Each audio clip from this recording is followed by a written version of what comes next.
There's these weird moments where stuff just kind of connects in a way that maybe to an objective onlooker, it doesn't even look crazy. I mean, sometimes there's synchronicities that everyone can observe, but inherently to you, there's some deeper meaning.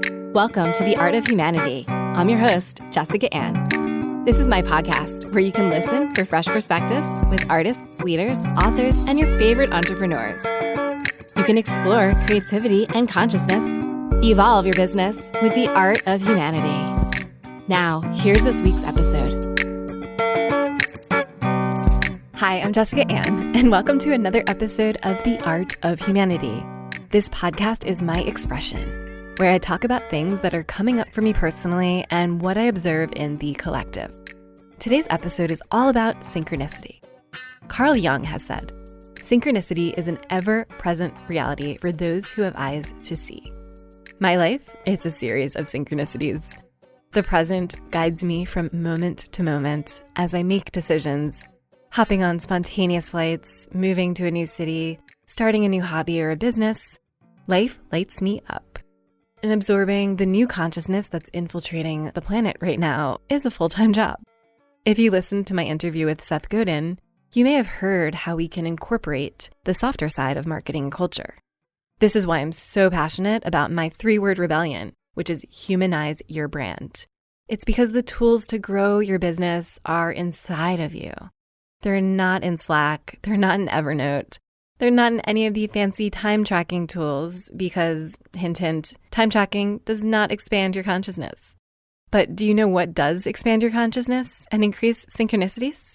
When you stop doing quote unquote what you're supposed to do and you start living in juicy, liberating alignment. When you stop living in fear of what others think of you and you start showing up as you to become the conscious creator of your reality. When you develop the self-knowledge to live life on your own terms, you learn how to run that business so you can bring in more money and you attract your target audience. When we connect to our bodies and our intuition, we can connect to greater synchronicities. But often we dismiss these things because they're challenging or they run counterintuitive to how we're taught. But I'm inviting you to explore with curiosity and grace. The truth is that many of the problems of the modern world no longer need to weigh you down with a new consciousness. When you humanize your brand through knowing who you are, you live in juicy, liberating alignment, and you stop guessing yourself to start showing up as authentically you. You put full trust in the universe, and you're divinely guided by synchronicity and magic. We live in a world where 3D consciousness is broken. What do I mean by 3D consciousness? Maybe you wake up, you go to a job that you can't stand, and work for a boss who forces you to track every second of your time. You start to lose that joie de vivre because you realize you're a pawn in someone else's game. You beg the clock to strike 5 so you can go home and drink in front of the TV so you can fall asleep, only to do it again the next day. I'm here as living proof that there's more to life than living like this. And the only way is to live in alignment with your higher self, to defy our culture's marketing programming. We need to create a new story of what it means to be human. And to create a new story of what it means to be human means you will need to become a quantum human. It's removing yourself from negativity and self-sabotage, removing your habits and patterns that have been holding you back so that you can rise above and you can fulfill your potential. I spent the past few years running a marketing agency, and I've compiled everything you need to activate your human potential. This is a proprietary approach that I teach that grows businesses 10 times the rate of doing it the traditional way. If you're ready to transform your life to start a freedom-based business or to scale your current business, this moment is further proof of the power of synchronicity. Whether you're listening to this message the day that it's published or many moons later, this message is meant for you. If you want to gain deeper self-knowledge, develop the sovereignty to live life on your own terms, and bring epic content to life, I'd love to talk with you to map out your blueprint. You can DM me on Instagram at beingishuman, and that's a new Instagram handle, by the way, beingishuman, or email me at hello@artofhumanity.io to learn more. Again, that's hello@artofhumanity.io.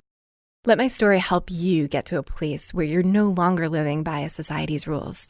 If you want to customize a business and a lifestyle that works for you, your special, unique self, then DM me at beingishuman, BEINGISHUMAN. I'm so thrilled to keep seeing the reviews pop up. Andy Turbo from the UK left this review. I love the diversity in guests. From marketing professionals to mindfulness gurus, Jessica keeps bringing the good stuff. Not to mention her soothing voice in which you can hear a lot of passion for what she does. Glad I found this podcast by accident on YouTube. It appears to be another one of those I'm going to keep binge listening through. Keep it up. Thank you so much, Andy. If you love this podcast, please subscribe, rate, and review it. Also, if you're listening on mobile, Apple Podcasts has made it super easy to share. Just go to the 3 dots on the bottom right of your screen and click copy link to then share it with 2 friends who may enjoy this episode. Thank you in advance for sharing. If you're new to the show and you want to get a list of my favorite books and resources on awakening and higher consciousness, there's a new addition to the artofhumanity.io website. You can go to artofhumanity.io/store. Please support the show by using the links on the store page, which is designed to be a guide for the products that I've incorporated into my life and in many cases drastically improved my life. Now let's get to this week's episode. It's all about synchronicity. I met today's guest, Noah Lampert, in a synchronistic way. A while back, I found Michael Donovan's podcast, Walking Home. I interviewed him one day in New York City back in 2016. He then introduced me to Zach Leary, who I interviewed on episode 22.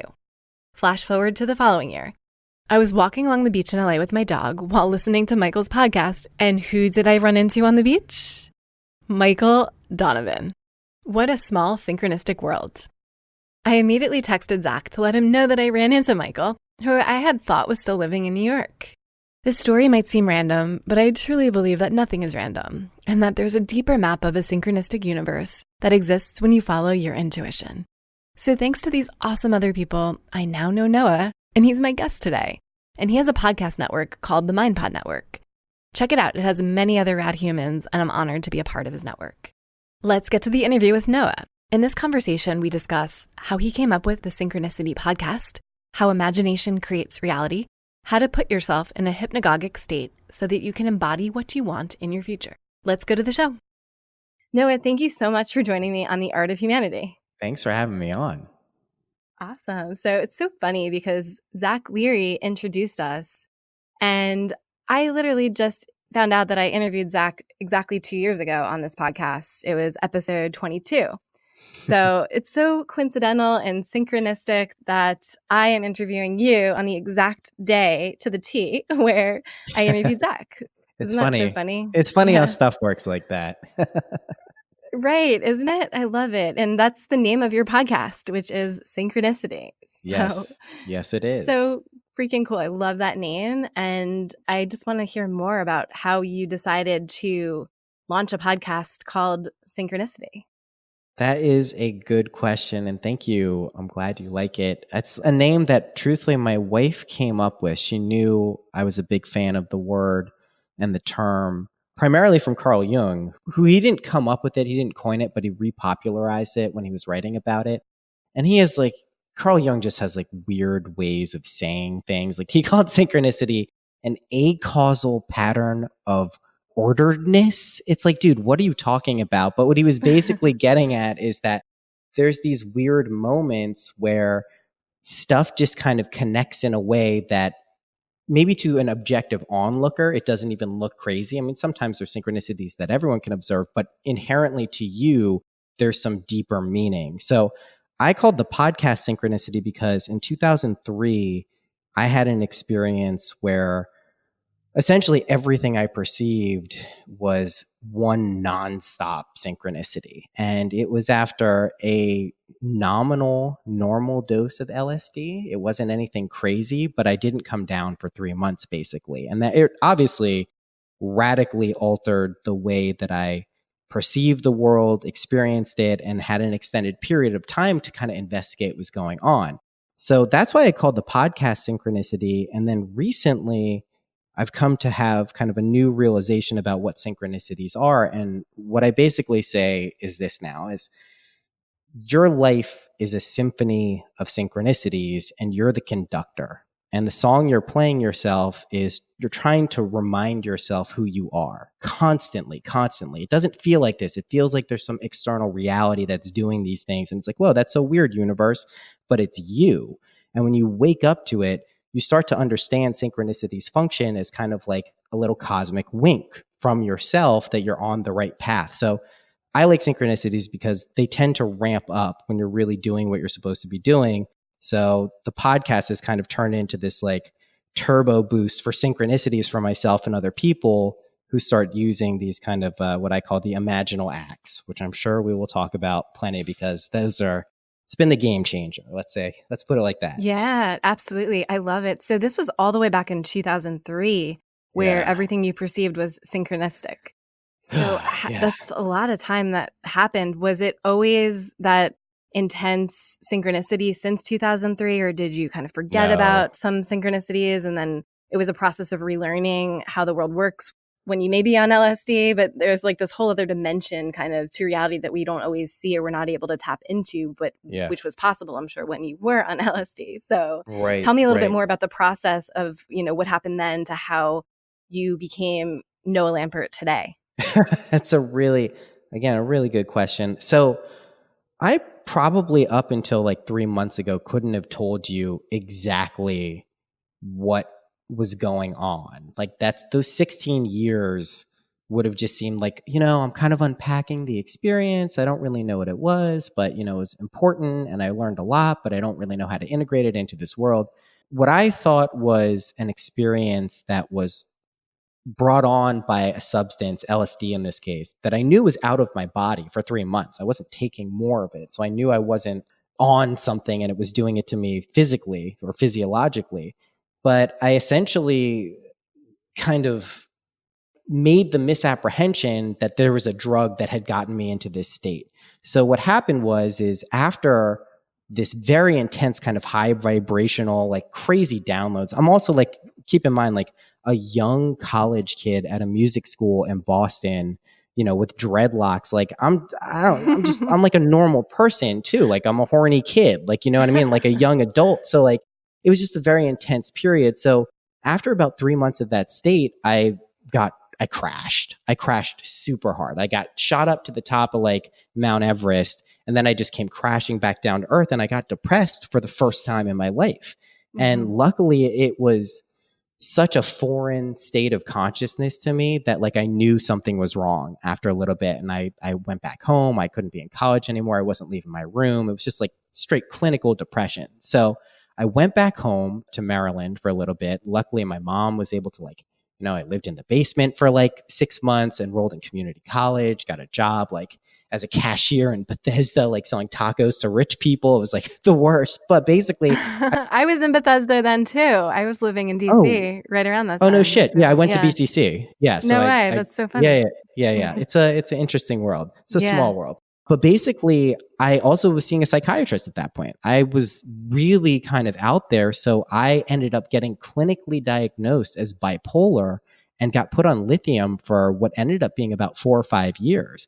I eventually went off of it with the aid of my family and a psychiatrist because I was like, listen, I don't think I need this. Like, I'm pretty sure I'm good. Like, I think something happened, but like whatever it was, like this ain't doing it for me. So I got off it. I've been off it for like 11 or 12 years, like clearly was not bipolar. But anyway, what I would say really happened is after this mystical experience where really I got in touch with who I was fully, but I didn't know that at the time. I thought it was a drug-induced psychosis.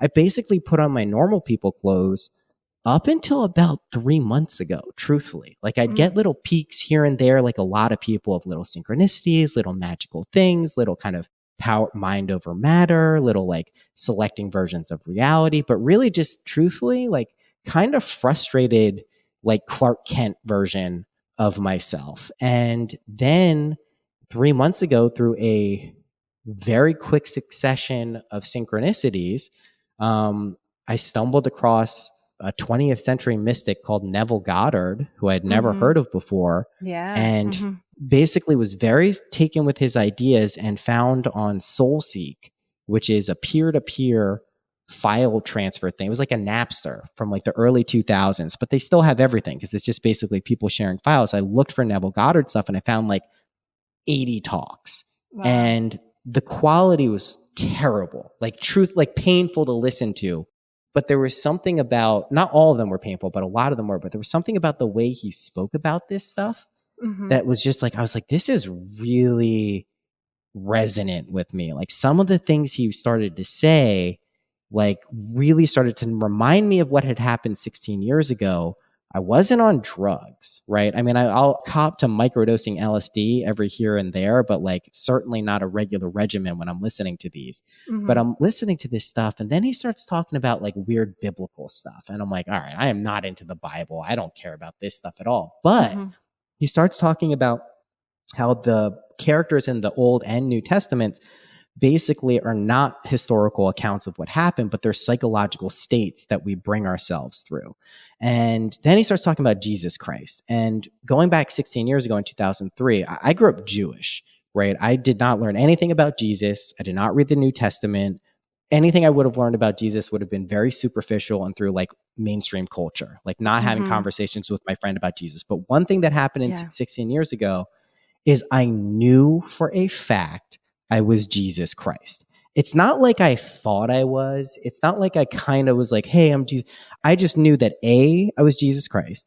B, Jesus Christ is a consciousness. It's not a person. Yes. It literally is a consciousness that people tap into. And I knew that unconditional love was some generative aspect. And this is all I could talk about for 3 weeks. So I was like freaking everyone out. I'm talking about him, Jesus Christ. But anyway, what Neville Goddard started talking. Yeah, I mean, I was just freaking people out left and right. I was totally that's Looney not Tunes. part of your normal conversation, I would imagine, before this. No, and before this, not before it. And like, it's just something people don't want to hear. Like Kanye West says he's Yeezus, and people are like, yo, Kanye, check yourself. But exactly, yeah, and that's Kanye fucking West. Like truly a master at making music and channeling a lot of this stuff. But anyway, you know, what Neville Goddard was saying about Jesus Christ was that when you awaken to the reality of who you really are in this world, which is you're Jessica, I'm Noah. When you awaken to who you really are, in addition to your individual self, which is God, that's called literally waking up, resurrecting in your own mind, in your skull. That's called Jesus Christ. It's not a person. It's not anything. But when that fully clicks in and you do it not through a drug, not through a Vipassana meditation for 30 days, not some altered state of consciousness, not some way of eating, not some way of being, not some way of morally forcing yourself to be, but through a very simple practice of imaginal acts where you basically do a very compact technique and you keep walking into those scenes that you imagined in this life, that begins to lead you down the path of recognizing that you can appropriate states of consciousness that maybe you thought you could only get to on drugs, or maybe you thought you could only get to in a certain time of day when astrologically it lined up, or maybe when only things were going right, or when things seemed like you were in flow. And when you start doing that and start realizing you're stabilizing it yourself without the aid of anything else, shit just gets super weird, like, and in the best possible way. But like, yeah, I mean, like, since I found out about this, I've just been getting it out there in what I feel like is the most responsible way, because this is like a mind bender. Like I do refer to it like to kind of like getting popped out of the matrix if you really get this shit. Yeah, for sure. And that's not a small thing to ask of someone. No. Like this radically changes your world. Yeah. And I think there's a priming process that's necessary to get there. I don't think that even if you told people this, they wouldn't be ready. A lot of people would be questioning or a moment of disbelief. And people very much today are still in their heads when figuring out if something makes sense. And the imaginal act and the imaginal process sounds like it's all about being in your body and literally feeling the emotions of a true reality that you want to, whether it's manifest or whether you want to bring to fruition. So it's so trippy when you actually are in your body and you're embodying the experience of your reality, and then things show up. And then, so this is so exciting. Tell me more. Like, so this was just 3 months ago and your life has taken a huge turn for the better just by applying some of these principles in Neville Goddard's books and his audio files. So it's so fascinating. I love this stuff. And it's amazing because it's like universal law. It's like gravity. It's kind of like, people can deny gravity because you don't see it. But then when you apply gravity, you're like, oh, wait, if I hold an apple out here and drop it, it's going to fall to the earth every time. So that's a proven fact, even though you can't see gravity. So tell me ways that you can actually test and experiment with some of these processes for getting to that higher frequency or dropping out of the matrix, taking the red pill, whatever it is you want to call it. Yeah. Not going alt-right, hopefully, if you're taking the red pill. But like exactly. talking about gravity, I mean, the premise is this, is that your imagination, what Neville Goddard would refer to as your wonderful human imagination, creates this world. It precedes materiality. It's not something that we go to and it's kind of like a fantasy and it's like this weird thing. It's literally something that we use to summon forth things that happen in this world. This world is the after effect. So you prove this to yourself. Like, and again, like anyone who tells you anything about this, if they say, take my word for it, or like, listen to me, I did all this stuff, see it all happen, like, don't believe them because of that. Like, I'll tell you cool shit that happened with me, but the true proof with all of this stuff is you empirically test it. Test it yourself, just like you would with gravity. So again, going back to this idea of gravity is, if imagination precedes materiality, it means that stable imaginal acts, either by an individual or collectively, create the truth of the reality. So everyone believes in gravity, therefore it exists. If you start going down into different kind of unknown layers of reality, we see this with quantum mechanics, and I don't want to get too like woo with this stuff, but basically that shit starts to break down. You get stuff like non-locality, you get stuff like the observer principle, just like weird shit that doesn't make sense in our Newtonian world where gravity exists. So we can see that these laws break down at different levels no matter what.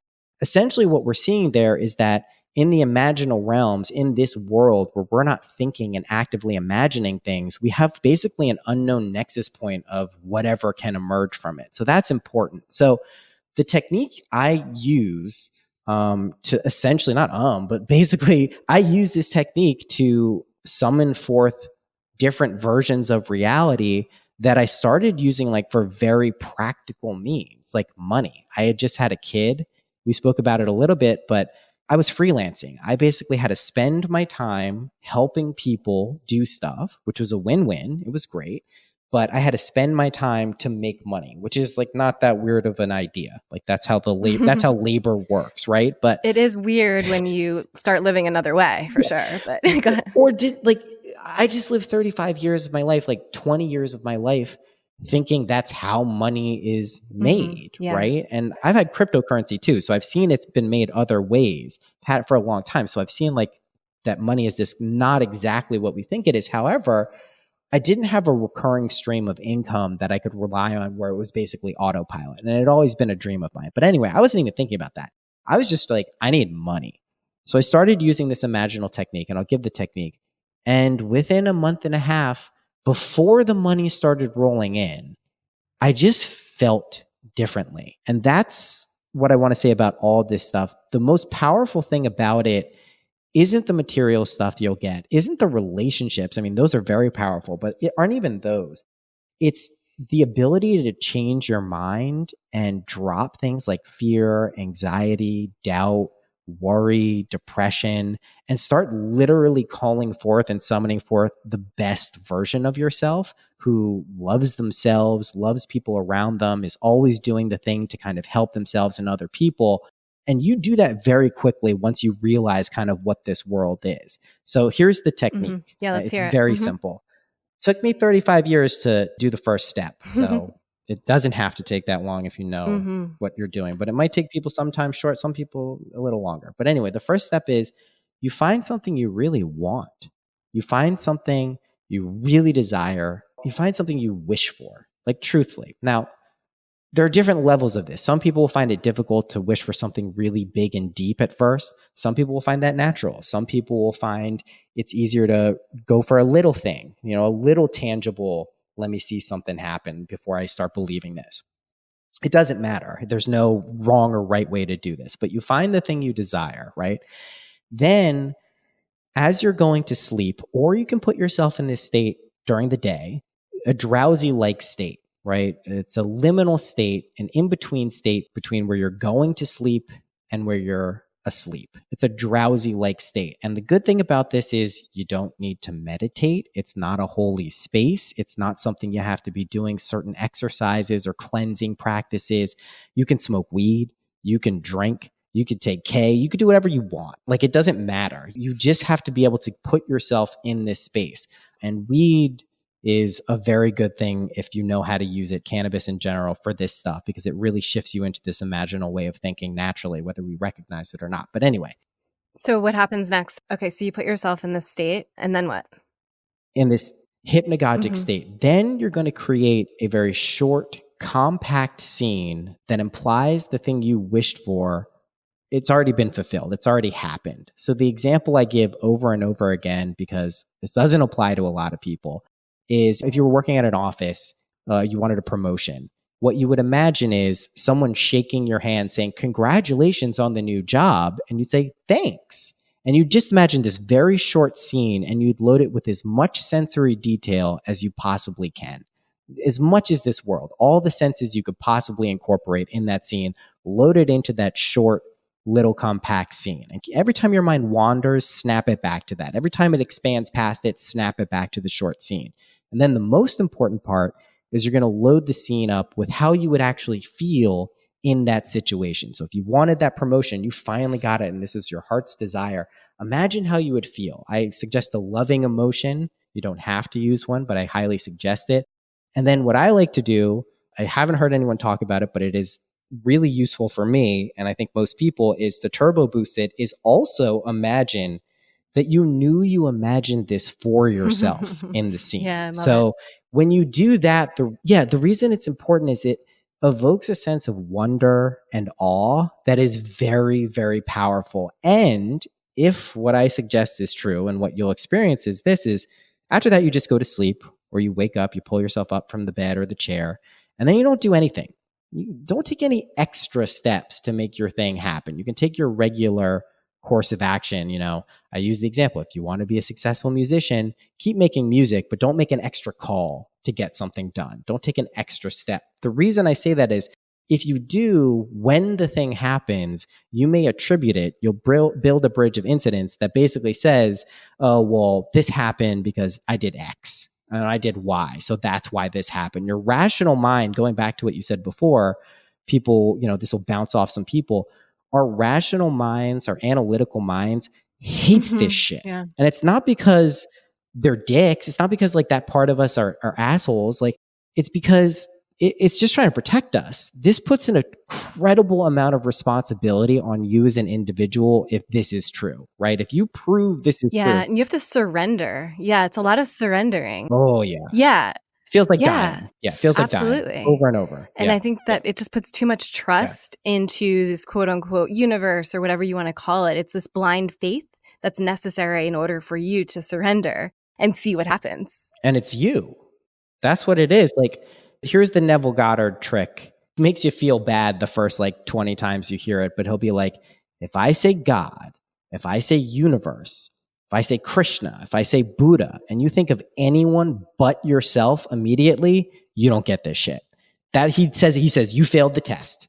And it's not that those things don't exist. They totally exist. But the way they exist is they're inside of us. We project them outwards. We knowingly then worship or deify them and say, "Oh, this is just an aspect of me." If we think there's some holy thing that's out there that's not us, we're constantly going to be setting ourselves up for collapsing back into states, because we won't fully understand that, no, it's us. Like, you're God. You're you. Mhm. You're going to like the same stuff you like. You don't have to start dressing differently. You don't have to talk differently. You can do all the same stuff. You'll just be a better version of yourself who realizes, like, you literally are creating your own reality. And this is then... So true. It's true. And then this is where it starts to bump up against the world at large, right? If this is true, then how do we account for starving babies in Africa? How do we account for people who are in objectively impoverished, disadvantaged situations? So this is where this is going to bump up against progressive and liberal kind of ideologies of how this stuff works. However, if you fully get this stuff and you can identify a problem out in the world, two things happens. One is you recognize it's you. Everything is you. Everything that bothers you is a chance for you to realize something about you that you can fix. Because if you really want to change something like climate change or homelessness or poverty or things like that, you need all of the internal resources that you could possibly have, because that's super hard to do in this world. right now, the way things are. B, you need external resources too. You can't shy away from the things that make this world work, that really make this world operate, whether that's money or connections or land or whatever it is. Like, there really has to be both of those things. And I think now we're starting to see that bridged from the people who are compassionate and open-minded and open-hearted. We're starting to see that those people, like, let's get them some resources. Let's get people the tools so those people can understand that it's not just about purity of mind. It's also about, like, let's get our shit together collectively so we can all be the best versions of ourselves. So that's how the world changes, for real. Yeah. And one of the tools that I found useful, because, you know, I did go through that kind of nihilistic state a little bit previously, where you are feeling like, how is this possible? Yeah. So one of the tools that I came across was spiral dynamics, which is more of like a philosophy than a tool, but it's kind of, once you see the prism through which human consciousness sees the world, you'll be able to kind of notice how each person sees reality through a certain unique lens, Yes. which is creating the reality. So when I stumbled across spiral dynamics, I don't know if you're familiar with it, I'm not. but it sounds like, you know, the very top of the spiral dynamics is teal. And that is kind of this unity consciousness, which, like you, similarly, I actually have had these types of experiences where I feel like Jesus. And I'm like you, I'm Jewish. I got kicked out of Hebrew school. Yeah. I literally got kicked out of Hebrew school because I was a rebel. But I have had these like really transformative experiences where I felt the unity consciousness moving through me. And there was no way that I could have remained sane if I didn't realize that we are all ebbing and flowing through these different states of existence. And then I kind of looked at the little dorky map and I pulled it out. I was like, I'm such a nerd that, like, even though I fully embody it, I was like, I got out of my head for a second. I'm like, okay, what's really happening here? And then I kind of explored it. Like, I'm a consciousness explorer. So then I kind of explored it through the lens of spiral dynamics. And at the top of the spiral is this teal color. Just below the teal color is, I think it's a blue. It's an aqua color.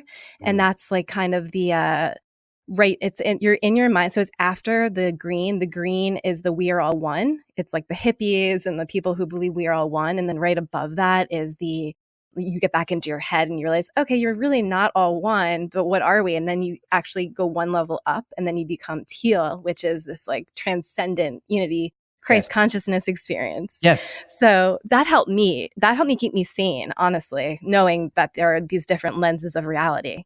So I'm curious, kind of like, how do you stay sane when you enter these transcendent states and still stay grounded? Because you can't just fly off into the ethers. I did it. Being Jesus. No, I did it. I mean, that's literally what you're talking about, is how I did it. I went crazy. Like, anyone who has gone crazy before, and I don't mean crazy in the sense that like there was something wrong with me. I just meant my way of fitting into this world. Like, I woke up one day 16 years ago and I knew all of the names for the chakras in Sanskrit from waking up from a dream. I still know them. Like, there's no explaining that. There's no like some fucking American Psychiatric Association definition for when that happens to someone, right? You can look at Jungian lens and say it's the collective unconscious.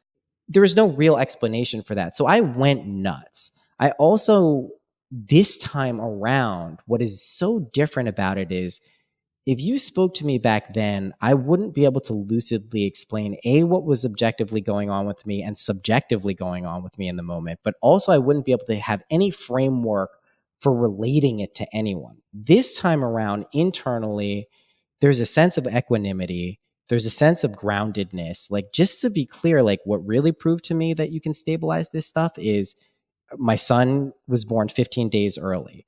Then our toddler had adenovirus, which if like a baby gets, it's like they'll die or something. So you basically have to separate them.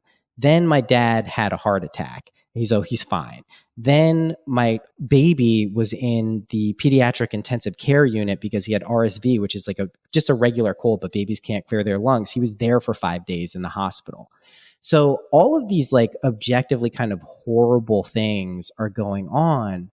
And in the past, 4 months ago, 3 months ago, I'm a fucking wreck. I'm a neurotic nightmare of a person who just can't keep their shit together, and like, especially in a very challenging situation.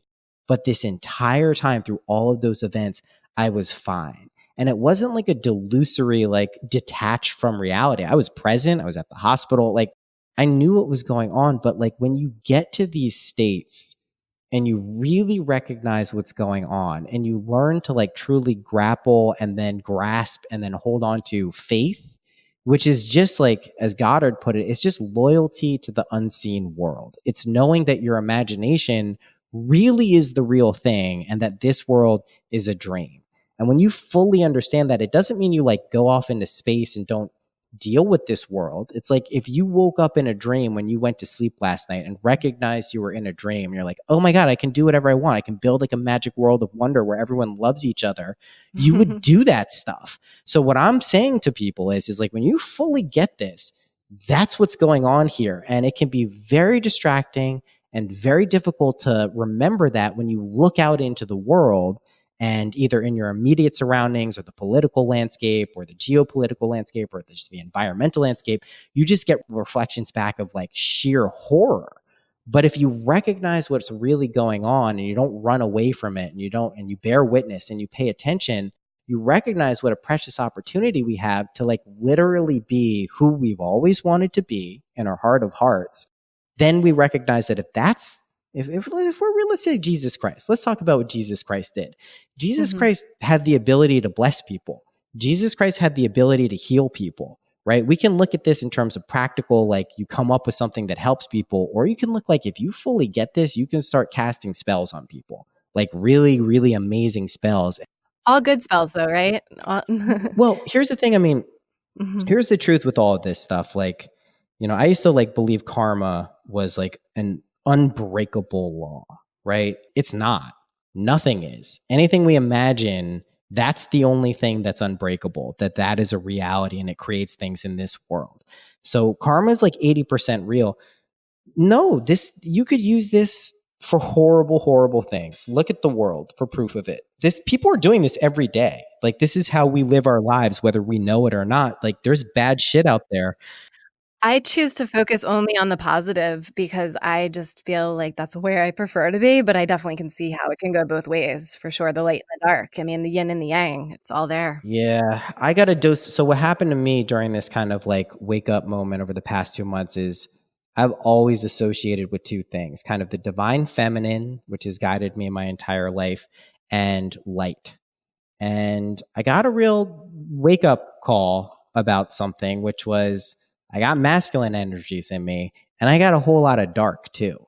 And when you start up leveling levels of consciousness, you best believe that stuff is going to come out and show you what's going on. So it's not that it's bad. It's not that it's like objective. Like I'll give like quick little story about like the ego and kind of just how we can apply this to everything that we maybe might judge and say is not good, because the ego gets a bad rap, right? It's like quiet down the ego, tell the ego to be quiet, like, don't let it run your world. And it's like, this is what happened to me one night. So when you start doing this, yes, so you'll like this because you're a dog person. So like when you start doing this imaginal stuff and you start taking it seriously and you start really getting it, you'll start having these weird visions that come unprompted. And at first you won't really know what they mean, but sometimes you'll get like a flash of insight. And William Blake, the poet and mystic, was like doing this all the time and like annoying his friends. So bear with me on this stuff when I sound like a weirdo. But basically, I was doing this imaginal stuff. I don't know what I was trying to imagine. And it's all of a sudden I'm in the woods.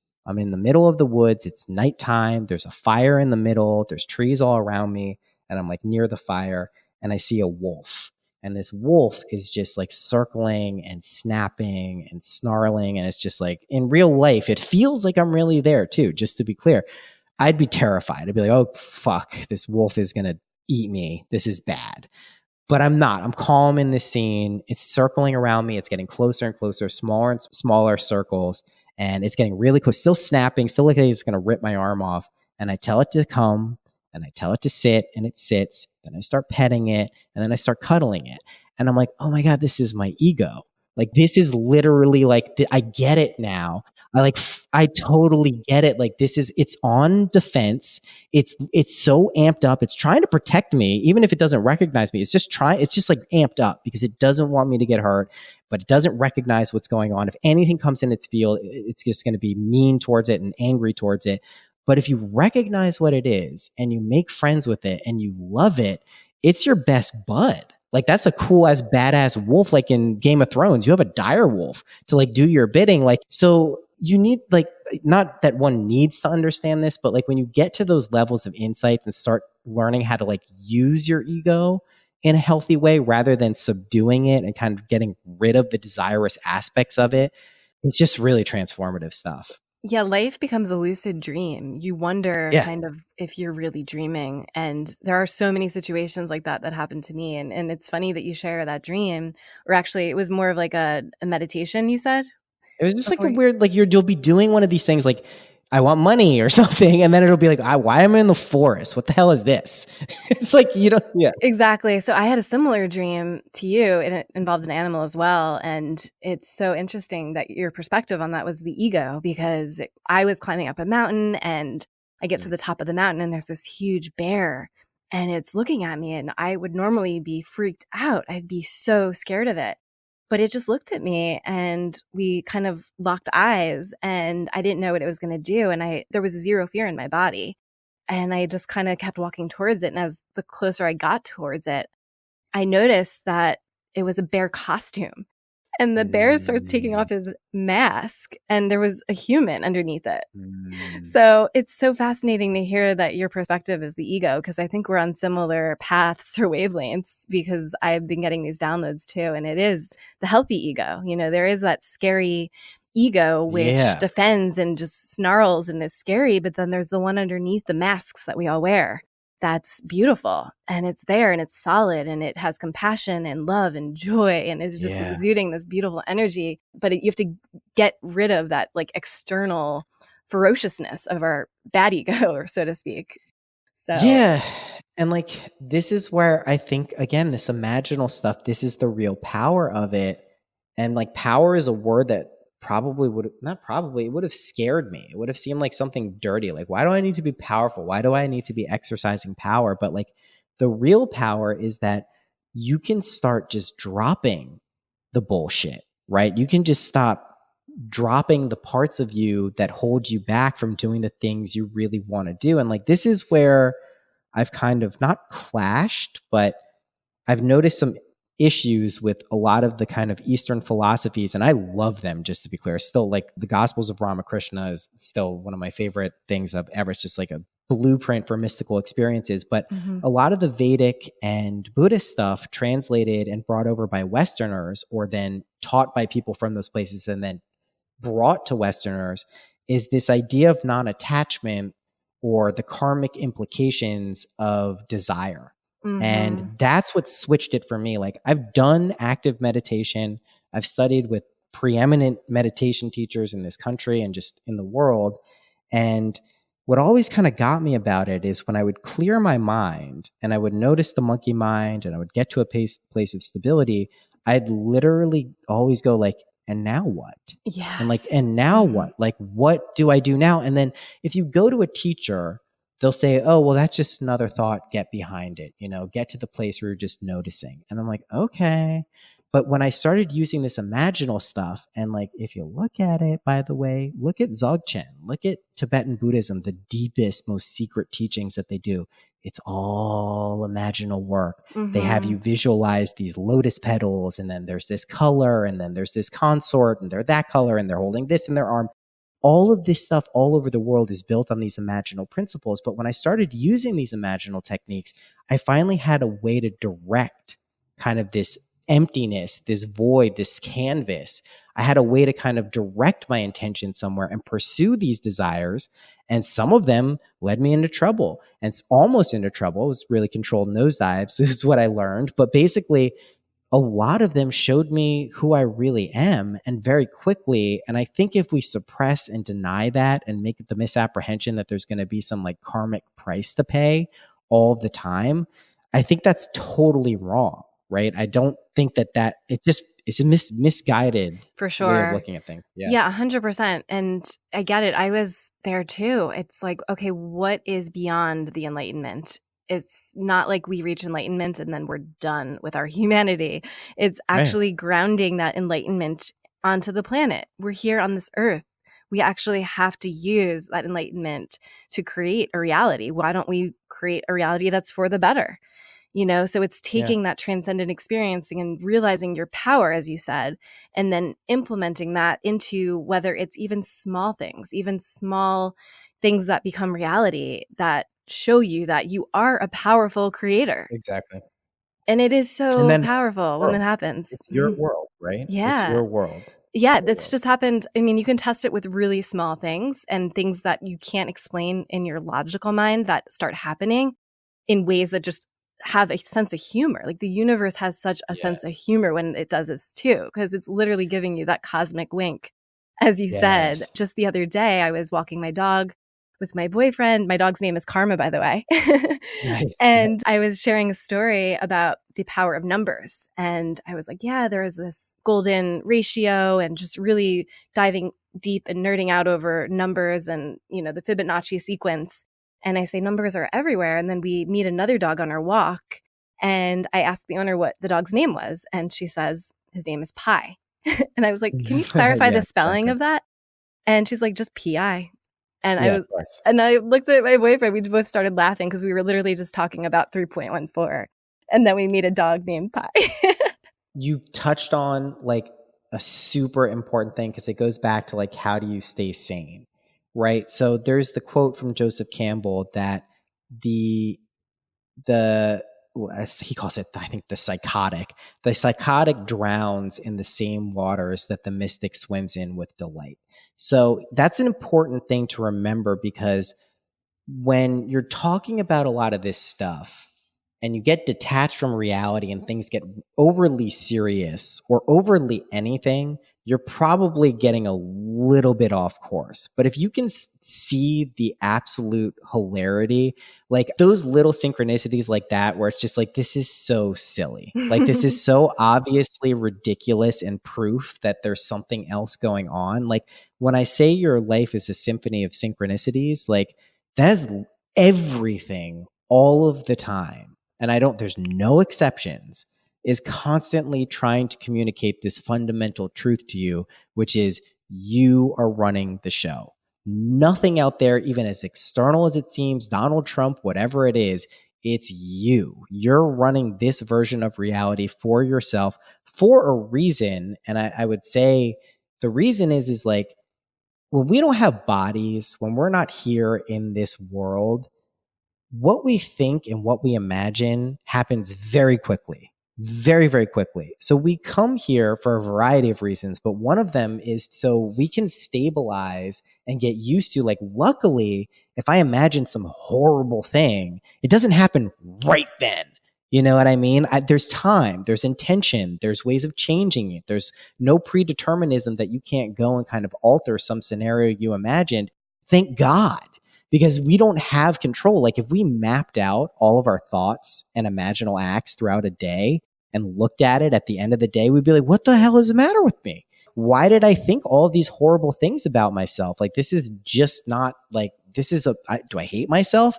So when you start recognizing that, you just start like, those thoughts go away, because you're like, why would I think that about myself? And it seems so far-fetched if you're not naturally doing this.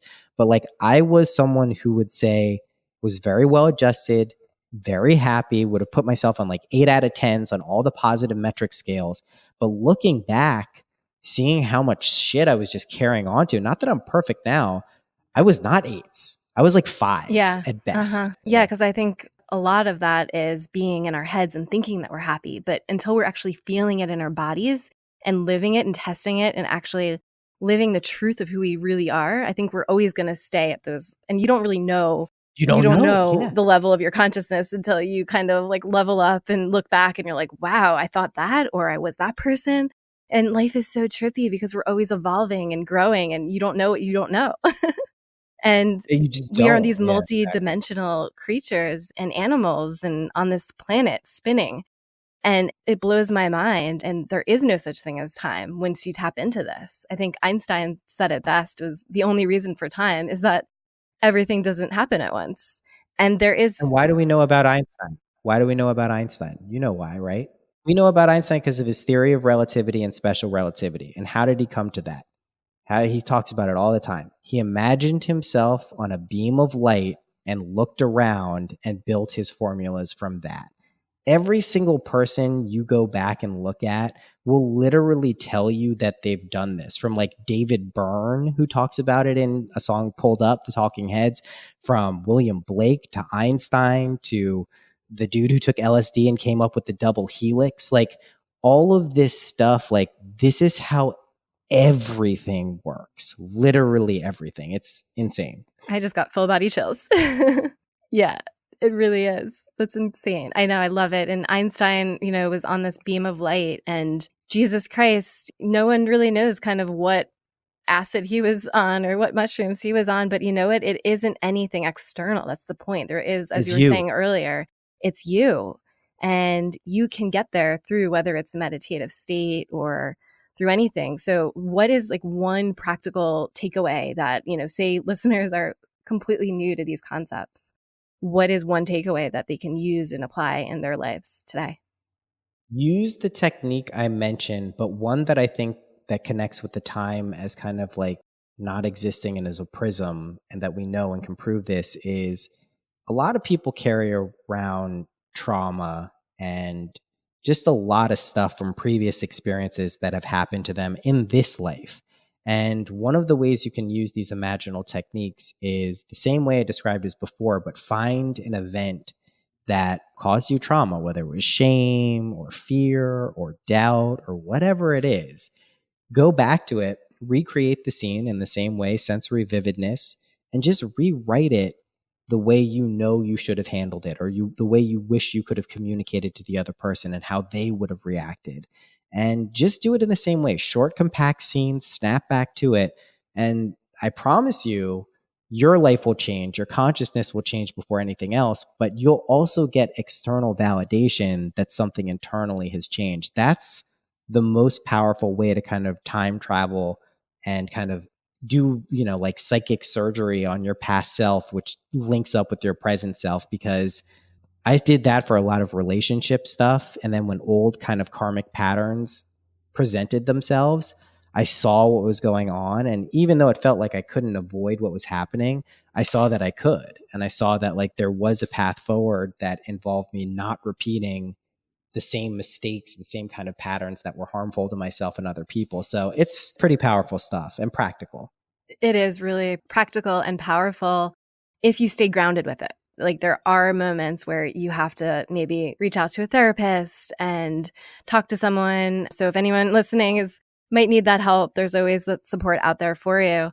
But if you are on the spiritual path and you are meditating a lot, I do want to mention that it is dangerous. Like there are downsides to meditation, which I've experienced too. So you really just need to stay grounded in applying these theories. Otherwise, you will be in another universe, which can be a good thing if you do want to go insane and come back down and apply those principles.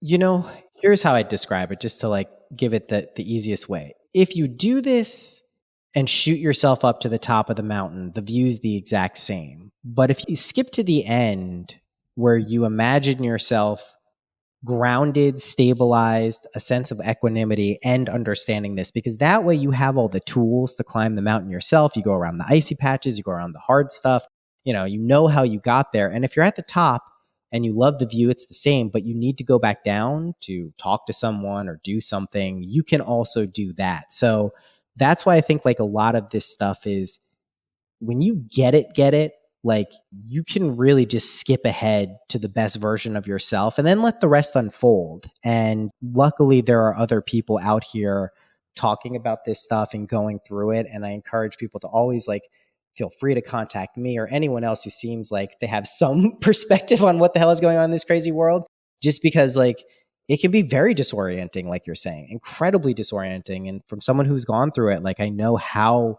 kind of terrifying that can be at times. So yeah, staying grounded is incredibly important, but skip to the part, imagine yourself being grounded and getting this stuff, and then we can just start changing the world like pretty soon. Yeah, amen to that. And yeah, likewise, there are so many amazing people out there who have kind of been on this path. And sometimes the therapists are helpful, but they're too grounded. So it's important to strike that perfect balance depending on where the needs are and the current state. So what's next for you, Noah? Any more enlightenment light beams in the near future? Yeah, I mean, I'm calling my shot here. Things are just getting so crazy. I mean, like I said, when you get this, like I did a silly thing. I did a very silly thing. I imagined that I was going to meet and reach my creative potential. And if you do something like that, you might not be understanding what like ripcord you're pulling there because it is happening. So just things are going very well for me. I'm going to be making a lot of music over the next year. I have a new podcast series that I'm working on with a friend that's going to be pretty cool. We'll be out in LA for that in the coming, next 6 months or so. Just like there's cool stuff happening. We're just like, truthfully, I just want people to know that they are in control. You are in control of your own life. Like you are not just a leaf getting blown around in chaos and pandemonium. Like you do exercise the ultimate control over your life. And when you prove it to yourself, you can finally start doing what you've always wanted to do. And you may be surprised at what that is, but like I rest assured you can do it if you want to. So that's what's next for me. Amen. I love it. And here's to reaching our creative potential. That's awesome. Yeah, it's the best. It feels so good. Thank you so much for joining me, Noah. Thank you. You made it to the end of this podcast. This means the world to me. I hope you enjoyed it. Feel free to hop on over to my website, artofhumanity.io, for show notes or past interviews. Or message me on social media. I'm on Instagram, Twitter, and LinkedIn. My name is Jessica Ann, and my handle starts with an I. It's ITSJESSICANN. I'd truly love to hear from you and learn more about what you enjoyed from this episode. If you really love this podcast, I'd highly appreciate it if you went on iTunes right now and left a review. It helps way more than you know. You can also share this episode with 2 of your friends who you think would enjoy. Let's get the Art of Humanity movement going. Thank you so much for listening. Until the next episode, evolve your business with the Art of Humanity. Listen, explore, evolve. I'm Jessica Ann.